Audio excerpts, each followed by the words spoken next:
because this is something which I've already taught. I thought I'll just.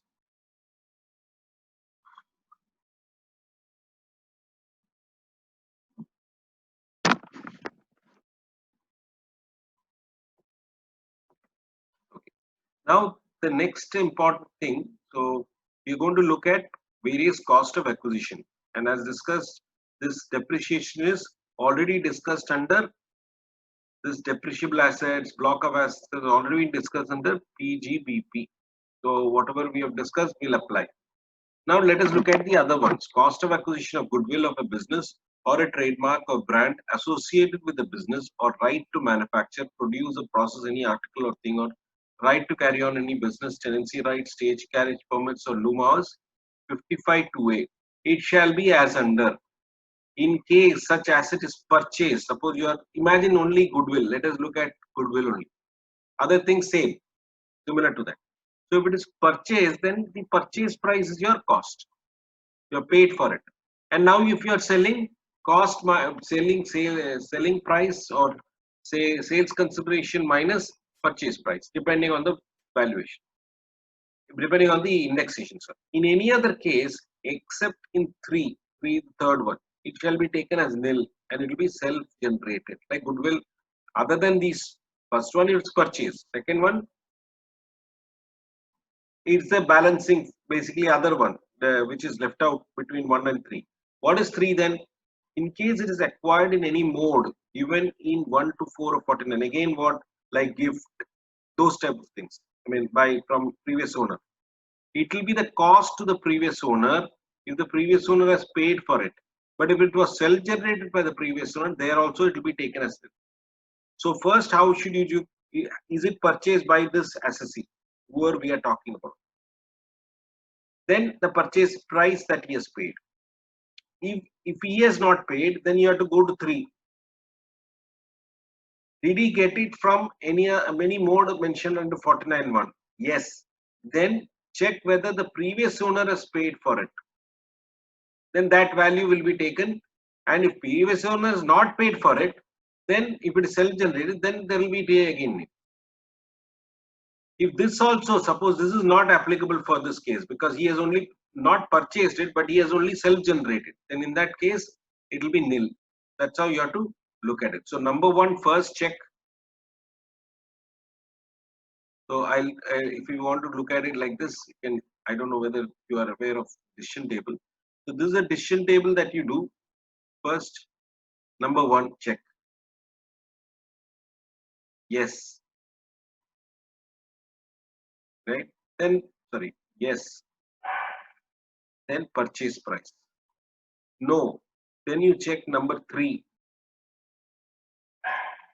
Number 3, you have to check. Just 1 second.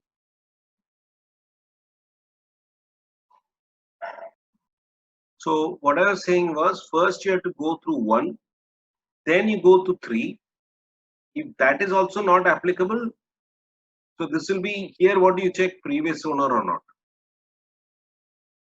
Then in that case, whatever is done, according to that you have to check whether it is paid by him, that amount by the previous owner, otherwise it is nil. And the next alternative is nil only. That is number 2. Number 2, there is no decision making. It is nil because he has not purchased it and is not by previous owner. Therefore, it will be nil. Let's see. This is for what? For goodwill, trademark, brand, associated with the business, and tenancy rights, stage carriage permits, and all that.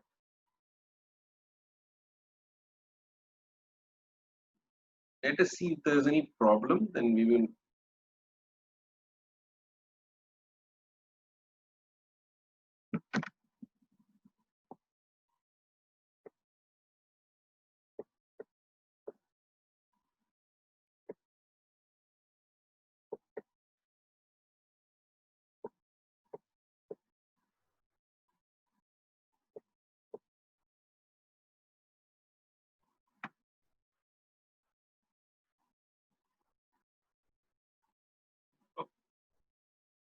Now,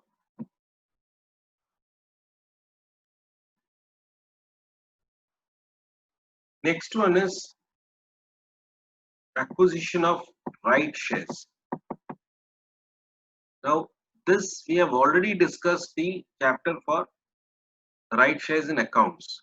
But again, I just want to tell you how rights work so that you understand. Suppose X Limited is a company in which A Limited is A is holding 100 shares.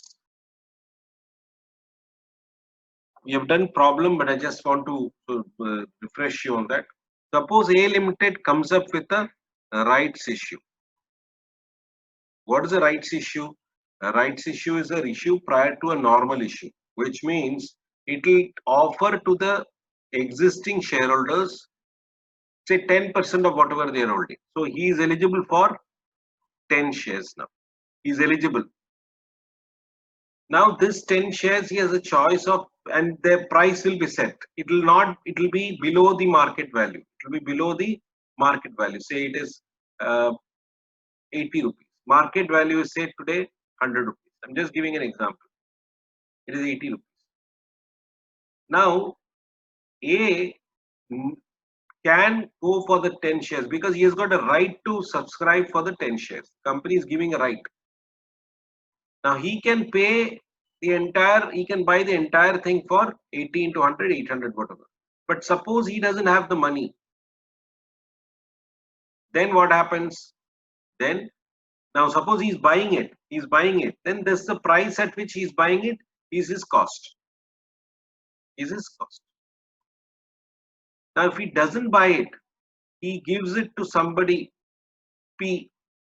What? The right. The right only he is giving. At rupees 6.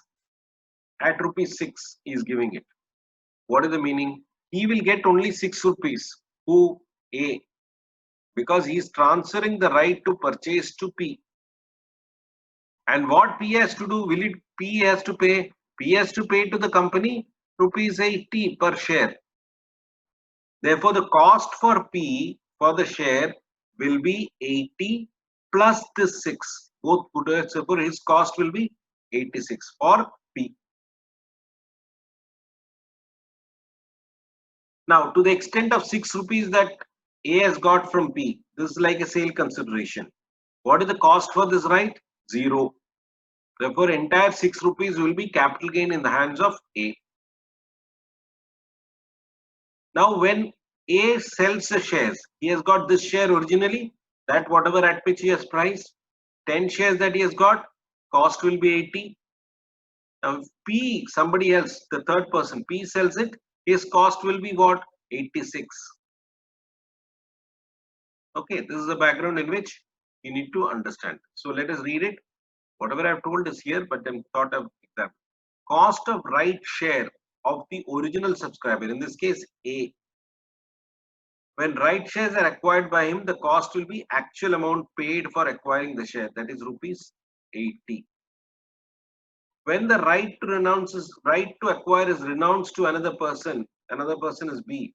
Who has renounced it? A has renounced it. Cost will be nil.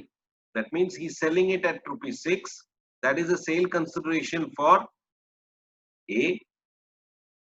What is the cost for it? 0. Therefore, 6 will be capital gain for him. For whom? A.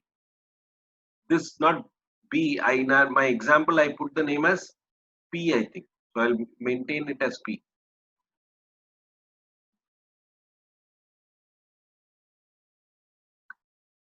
Now, cost of share acquired by the new subscriber, that is P, shall be the actual amount paid, which is 80, to the company for acquiring the shares, plus the amount paid to the person renouncing it. Who renounced it? A renounced it. Therefore, the purchase price for P will be 80 plus 6, which is 86. This is what is the example I gave you. Is it clear? Venus, is it clear? Yes, sir. Maria? Yes, sir. Okay. Let us see if there is any problem. Then bonus shares also I will tell, then we will see.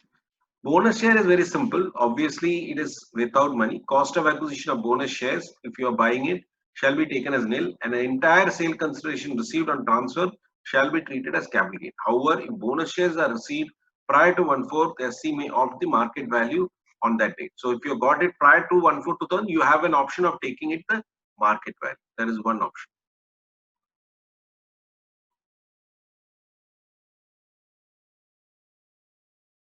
This trading rights and all is really not important. So let us look at if there is any problem, then we will look at it. Otherwise, we go to the next item. So let us see if there is a problem.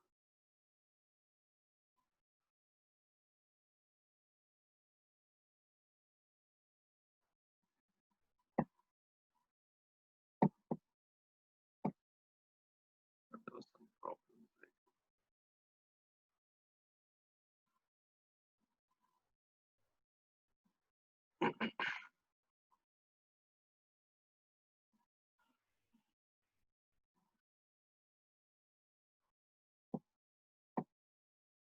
Yes.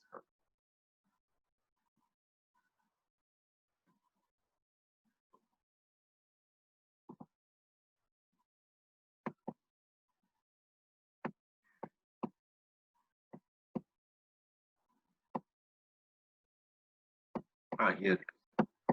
Capital gains on transfer of entitlement. So X holds 1,000 equity shares in A Limited since 1988. The cost of acquisition is 10,000. Fair market value is on April 1st is 2001 is 14,000. X offers 2,000 right shares of rupees 10 each to X on May 2019 at a premium of X subscribes to 800 shares, right shares, and announces 1,200 in favor of C by transferring the right of entitlement for a consideration of 4,200. 4,800. X sells 1,800 in A Limited on March 31st at the rate of 160 per share. Securities transaction not applicable. Okay, I'll just explain the problem, then I'll go to that in the break. You can try it out. So let us understand the problem. X holds 1,000 shares in A Limited. X. This is A Limited. With the example that I told you, same way I will do. X. How many shares? 1,000 shares he's holding since 1988. Therefore, you have a choice of cost of acquisition of 2001 you can take as cost for the original ones, which is 14,000. A Limited offers, this company offers 2,000 right shares of 10 each to X on May 2019 at a premium of 50. X, what it is, he subscribes for 800 right shares, but 200 and renounces 1,200 because total they are offering. Sorry, I'll just write.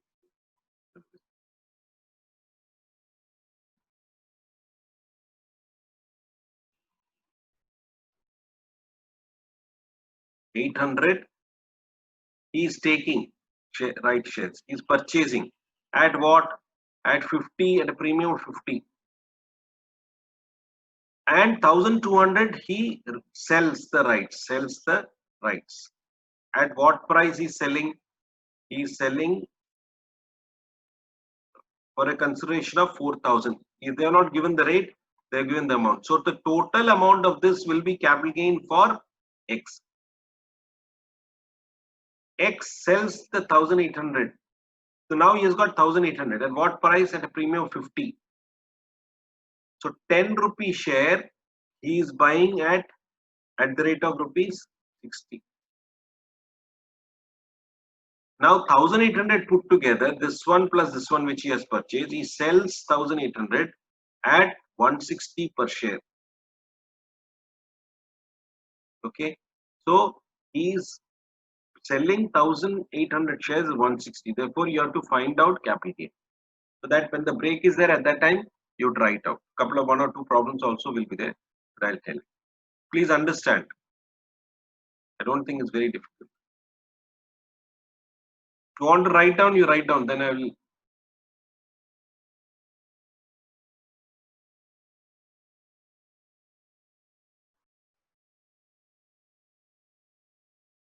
Okay. Can I erase it? Yes, sir.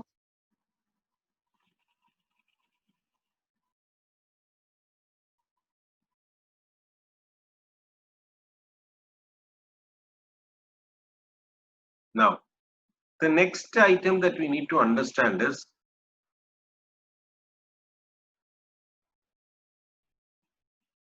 as I explained earlier, there are this we already discussed initially, which is what I'm saying was that the main entrance door for capital gain is defined under section 45. That is the charge section. But what happened? Certain items were not falling in place through this, or this characteristic which has been told, it is not going through this. Therefore, what they did, they prepared another door for entry into capital gain. That is section 45A 1A. Why? Because it doesn't satisfy the conditions listed in 45, but still they wanted it to be capital gain. Therefore, they made another door, which is the case for insurance money received. So, what does it say? Just check.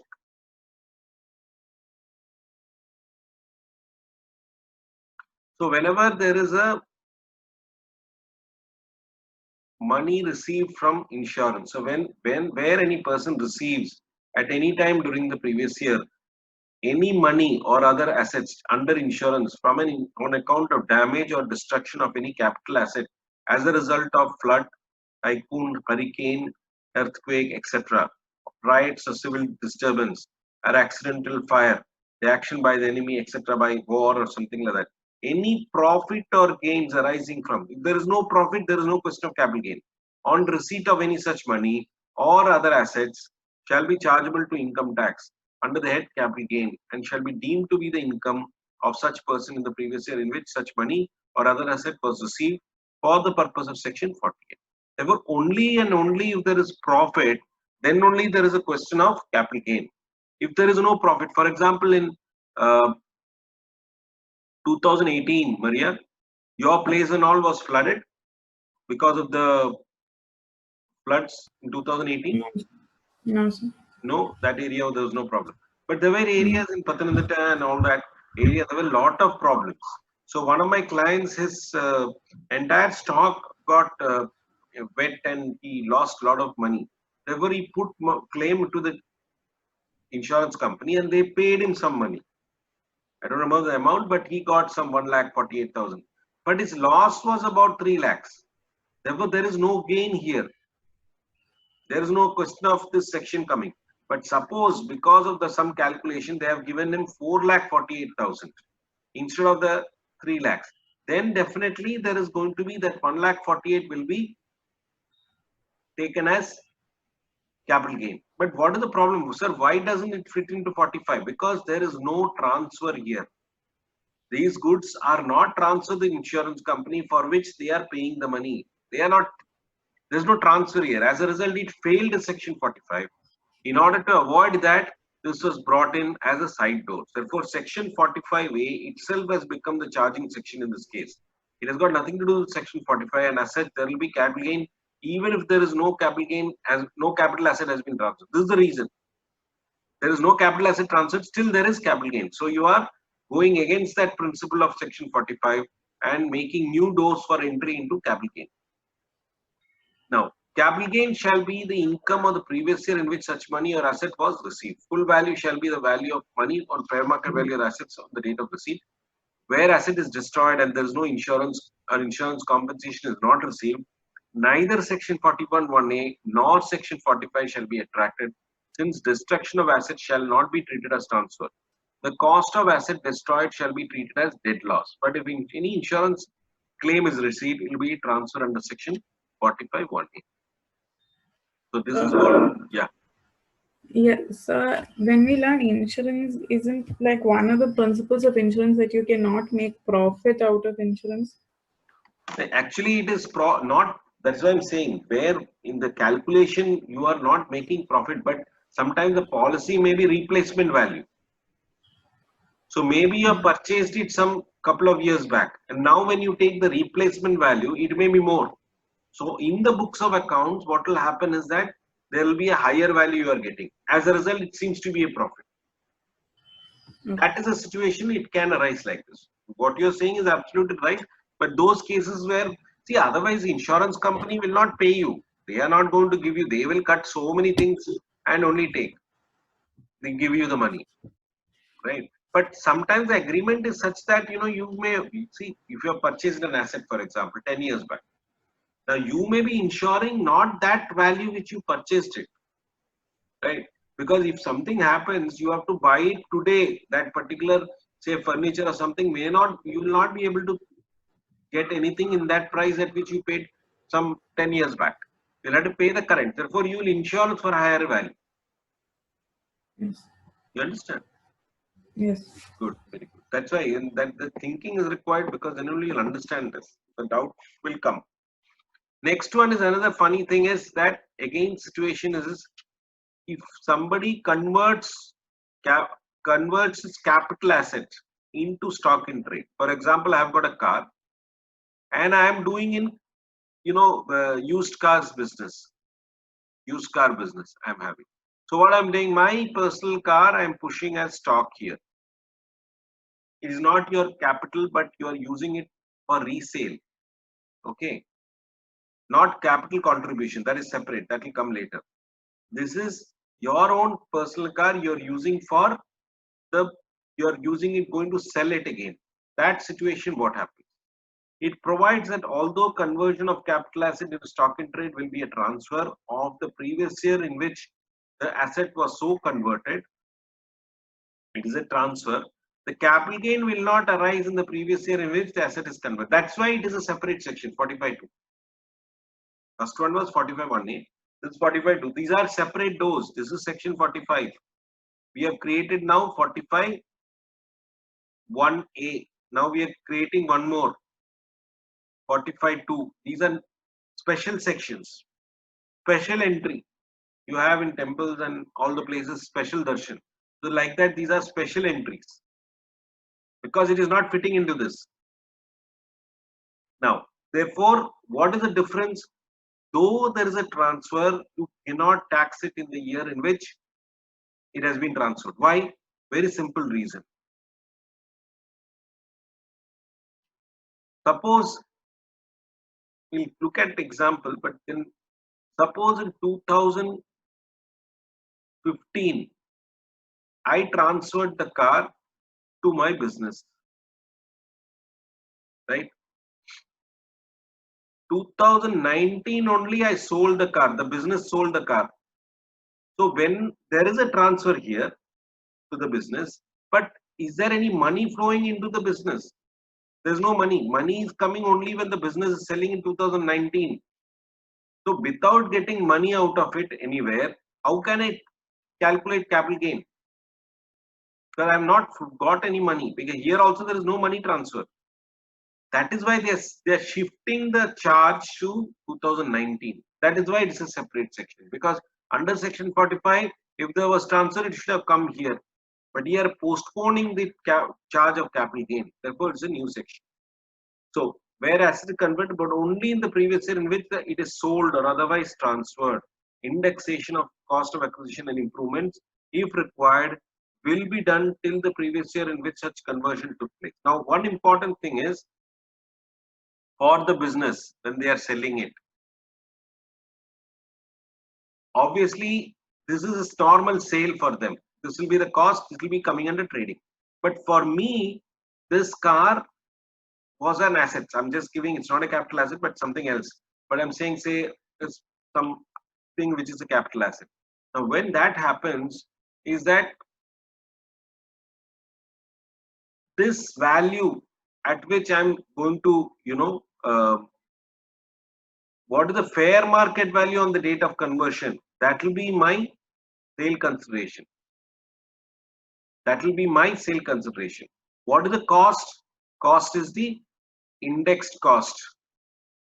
But here one important thing you need to, though you are getting taxed in 2019, your indexation will stop in 2015. You cannot index beyond 2015 because 2015 the transfer has happened and you are taking fair market value in 2015, not 2019, mind you. Because once fair market value taken, that will be the cost for the business, and they will sell the difference between the sales value in 2019 and the fair market value in 2015 will be their business profits. So say me, I've got a car, I am transferring to my business in 2015. So what is the fair market value then? Fair market value into, then this is selling in sales when 2019. So in 2019, both this transaction and this transaction, this is one transaction, this is two. This is coming under normal trading profit. Sales consideration minus this, there is no indexation here. But here, fair market value minus cost. What cost? Index cost. That index cost will be done only up to 2015, because after 2015 you are not the owner, the business is the owner. Therefore, it will be only up to this you can do indexation. Okay, that is one thing you need to keep clear. That is what they're saying will be done till the previous year in which such conversion took place. When did the conversion took place? 2015. Only up to that you have to do indexation. So Maria, as you asked me earlier, Cap, that indexation will it be given? Now the problem in the exam is they will give the indexation here when it purchased. They will give the date here. They will give the date here also. So all the three dates they may give, and it will start becoming a little confusing. Whether you take this or this, that confusion will happen. But you have to be clear. If you know the provision, it's very simple. Okay. So have you understood this? Venus, Maria, have you understood? Yes, sir. Okay. When you do the problem, we'll discuss more.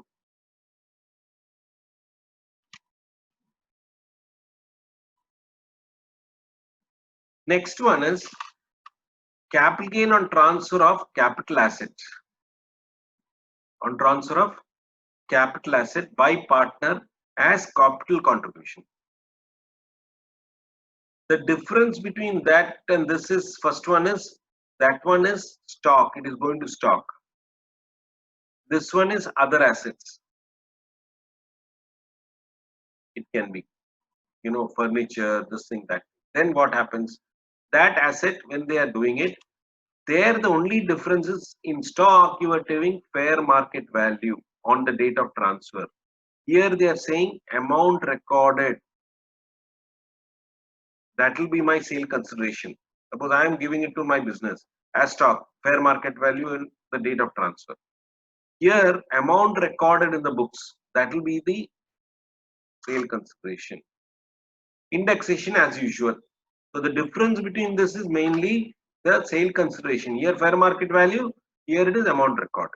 Market value of the asset on the date of transfer, that market means fair market value, is not considered.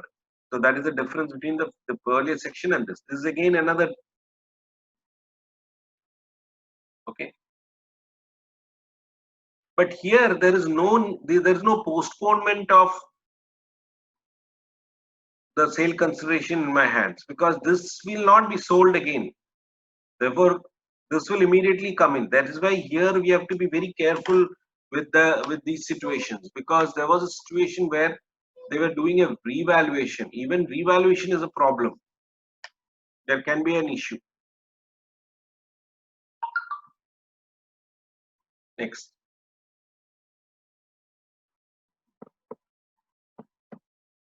These are in the case of dissolution what happens. Now mind you, this asset, keep in mind, this is linked to this. This asset that we gave to the business is recorded in the books of the firm, okay, at a particular value, say 5 lakhs. Okay, just keep in mind.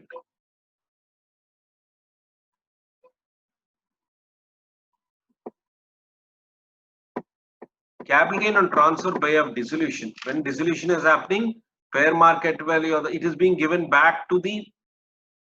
It is given back to the. It need not be the asset that is we saw. It can be any asset. So it is given back to the. It is being given as part of the capital being distributed. So that time the capital gain is in the hands of the firm, not in the hands of the business, in the hands of the partner. It is in the hands of the firm. What value you will take? Fair market value. Cost of acquisition, indexation you have to do as usual. Mind you, the earlier case, it was the capital gain in the hands of the partner because he was transferring it. This is not the same asset, need not be, but the asset that is being taken over by the partner, that will be, there will be a capital gain for the firm. What will be their fair market value on the date of transfer? Cost of input. Now, where depreciable asset is distributed, there will be always short-term capital loss or gain on a particular block. This we have already seen. If non-depreciable assets is distributed, it will be long-term capital gain or short-term capital gain depending on the period. Again, holding period. Depending on holding period, it will be long-term or short-term. Though for the purpose of computation of capital gain in the hands of firm AOP, the sale consideration shall be market value, here market value, on the date of distribution, but therefore it is being given to whom? To the partner. Right? Partner is getting the asset. Suppose this is a table. That is being given at a fair market value is considered here. Partner is getting it. Now that table what partner is doing, he's after a few years he's selling it. Normal thinking will be this table cost which the partner got should be the fair market value here. That is what generally will take. No, that is not this thing. Here they are saying the sale consideration shall be the market value of the asset as on the date of distribution, but the cost of acquisition of this asset to the partner member shall be the value it was transferred to the partner member. That means whatever value has been debited to his capital account for this in the books, that will be the value. If it is same as fair market value, fine, that will be taken, but it need not be same. It can be any value or the book value, it may be the book value at which is transferred. So this is one thing you have to be careful. So let us take an example where X firm gives to the partners at 3 lakhs fair value. This is the fair value, but the book value is only 2 lakhs. So on fair lakhs, the fair 3 lakhs calculation, this will pay capital gain. Who? The firm. But this will only be the recorded in the books. That will be the cost for the partner. Okay. Just 1 minute, he'll get disconnected. I'll just go to the problems.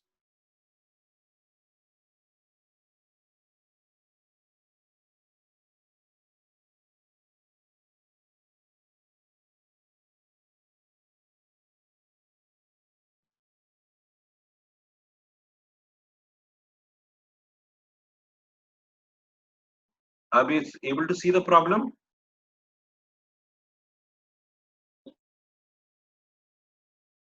So you have to do this problem,